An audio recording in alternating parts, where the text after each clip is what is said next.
हाथे अंगूठीનું માલ માંગાય બંદરા હાથે अंगूठीનું માલ માંગાય બંદરા अपने ससुर जी से हाथी मांगे बनरा अपने ससुर जी से हाथी मांगे बनरा हाथी हौदा सजाई मांगे बनरा हाथी में हौदा सजाए मांगे बनरा हाथे अंगूठी रूमाल मांगे बनरा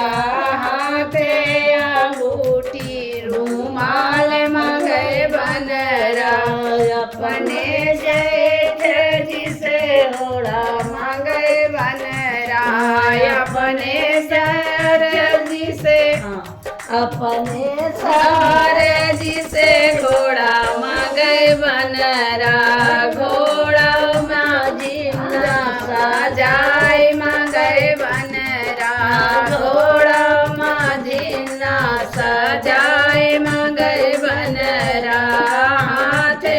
अंगूठी रूमाल मांगे बनरा हाथे अंगूठी रूमाल मांगे बनरा अपने सास जी से मोहर मांगे बनरा अपने सास जी से मोहर मांगे बनरा मोहर में मोती बुआए मांगे बनरा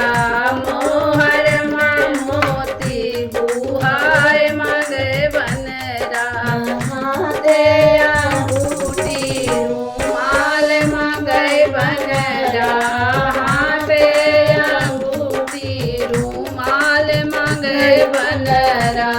अपने सरहजे जी से मांगे बनरा